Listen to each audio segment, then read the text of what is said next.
Primeiro, sobre o Lula e o julgamento do Petrolão, né? O fato de você, vamos supor, lá, o José matou Maria, né?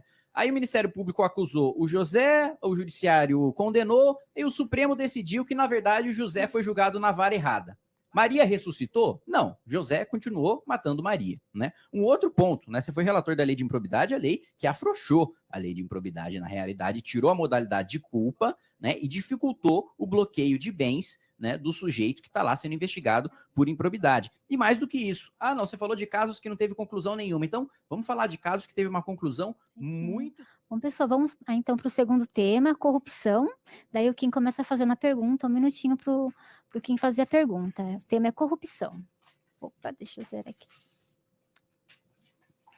Vamos lá, Zaratini, um minuto. Um minutinho. Um minuto para a pergunta vai ser até pouco para mim para falar sobre os governos petistas, né? Na minha avaliação, nenhum governo, né, nenhum partido roubou tanto quanto o Partido dos Trabalhadores, né?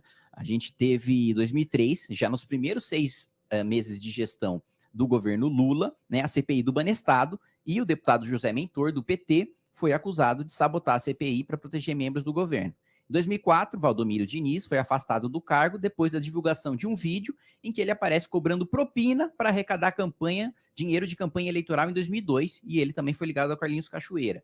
Em junho, à tona o escândalo de corrupção do DENIT, 32 milhões de reais, que foi afastado o ministro do Transportes, o Adalto. Em setembro, outro escândalo, né, da ministra Benedita da Silva, que foi descoberto usando recursos públicos para custear passagens e hospedagens para a Argentina e para Nova York, em compromissos dela pessoais, e ela acabou pedindo demissão em razão disso. Então eu pergunto, o PT, depois de todo esse histórico de escândalo de corrupção, o que pode fazer o eleitor acreditar que dessa vez vai ser diferente?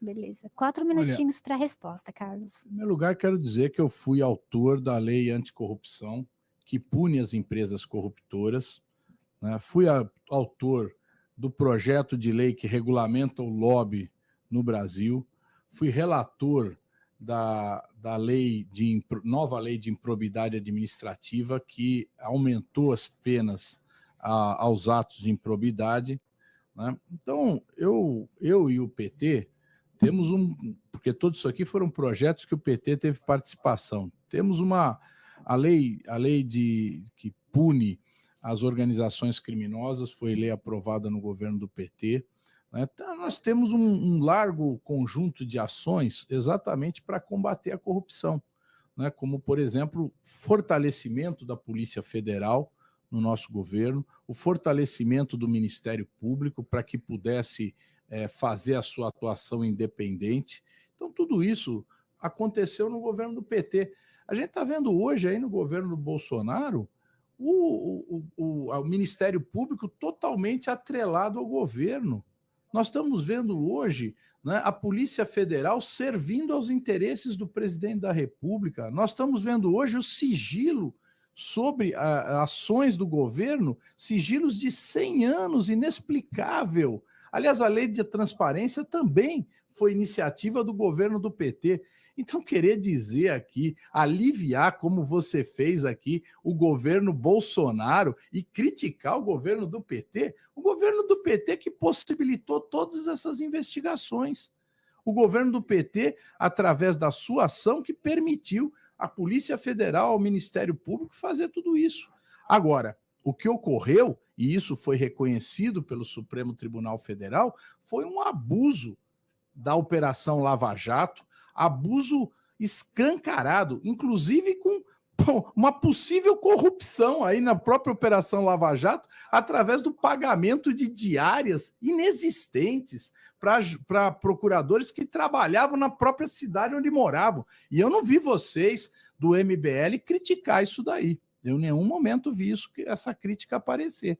Então, eu não entendo por que aliviar o governo Bolsonaro e querer jogar a pecha de corrupção sobre o PT. A conclusão do Supremo Tribunal Federal, Josi, foi de que todo o processo contra Lula foi eivado de irregularidades e, por isso, tudo foi anulado. E Lula hoje é ficha limpa e concorre a presidente da República e o povo quer o Lula de volta. Todas as pesquisas apontam isso. Então, querer aqui dizer que o governo do PT é o mais corrupto, Você citou casos aí que são absolutamente individuais, casos que teve investigações. O deputado José Mentor não foi condenado por nada, você citou ele, né? Você citou outros casos aí que não houve conclusão nenhuma. Então, o que eu queria era exatamente que se avaliasse, e aí eu não ouvi nenhuma palavra sua sobre isso, o governo Bolsonaro. O governo Bolsonaro, onde os filhos, a família Bolsonaro, comprou 51 imóveis usando dinheiro vivo. E não é coisa do antigamente só. A mansão de Flávio Bolsonaro foi comprada agora, o ano passado. Né? Então, vamos investigar. Isso sim, aquilo que se tenta esconder, não aquilo que se escancarou para que houvesse investigação. Lula foi investigado a vida toda, desde quando era líder sindical. Né? Sempre se falou das famosas mansões de Lula no Morumbi, e até hoje elas não apareceram. 2 minutinhos, Kim, para réplica. Mas peraí, vou ter 4 minutos também? Não, é 2 minutinhos. Não, é resposta, né? Verdade, é réplica agora. Muito bem. Bom, primeiro sobre o Lula e o julgamento do Petrolão, né? O fato de você, vamos supor, lá, o José matou Maria, né? Aí o Ministério Público acusou o José, o Judiciário condenou e o Supremo decidiu que, na verdade, o José foi julgado na vara errada. Maria ressuscitou? Não, José continuou matando Maria, né? Um outro ponto, né? Você foi relator da lei de improbidade, a lei que afrouxou a lei de improbidade, na realidade, tirou a modalidade de culpa, né? E dificultou o bloqueio de bens, né, do sujeito que está lá sendo investigado por improbidade. E mais do que isso, não, você falou de casos que não teve conclusão nenhuma, então vamos falar de casos que teve uma conclusão muito certa e muito específica, o mensalão, né? Primeiro, o PT atacou o PGR, que ele mesmo nomeou. Depois, conforme o caso foi julgado, decidiu atacar o Joaquim Barbosa. E, no final das contas, o que o PT fez foi utilizar a corrupção como um método de governo, né? Isso nunca tinha sido feito antes, né? Você todos os meses pagar dinheiro para a base parlamentar aprovar os projetos de quem está no governo, isso nunca aconteceu e o PT transformou isso num método de governo com condenação transitada em julgado.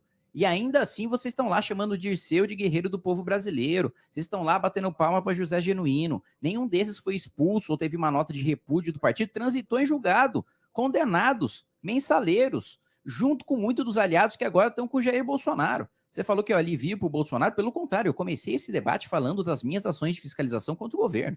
Eu chamo o governo Bolsonaro de corrupto, de vagabundo, de quadrilheiro. E o deputado Bananinha lá me processou 5 vezes e perdeu as 5 vezes porque eu provei na justiça que estava falando a verdade. Inclusive, ele pediu, né, para tirar da internet todas as menções de Bananinha, porque ele ficou muito ofendido com esse apelido, né, apesar de ser um deputado federal e etc. Então, eu denuncio tanto a corrupção do PT como a corrupção do Bolsonaro. O fato é que há condenação transitada em julgado do PT e que o PT protagonizou o maior escândalo de corrupção do país.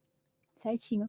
2 minutinhos para tréplica, Carlos. Olha, Kim, você está aliviando para o Bolsonaro. Você está aliviando, sim, porque você não falou aqui do orçamento secreto, de como que o governo utiliza o orçamento secreto, uma distribuição completamente desigual e irregular de recursos do orçamento para garantir a sua maioria na Câmara dos Deputados e no Senado Federal. Então, eu estou estranhando, porque se isso não tem nada a ver com corrupção, quer dizer, todos os deputados e senadores têm o mesmo valor de emendas individuais, igual. Todos os estados do Brasil têm o mesmo valor de emendas de bancada. Agora surgiu um chamado orçamento, onde cada deputado que vota a favor do governo tem mais ou menos, se ele for líder de uma bancada, ele ganha milhões, centenas de milhões, né? Se ele for um deputado menorzinho, menos importante, ele ganha menos. Mas o fato é que isso se chama corrupção. E eu não vi você falar disso.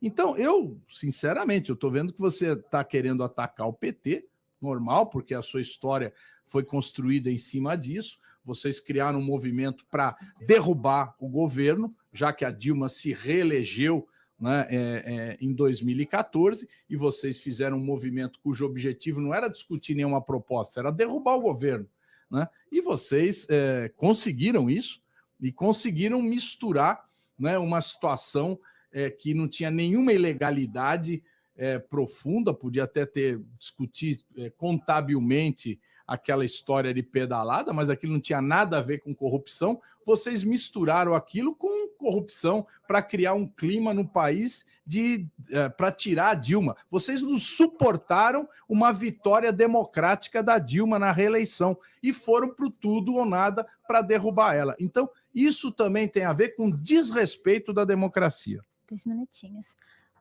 Bora para o próximo tema. Ele é economia.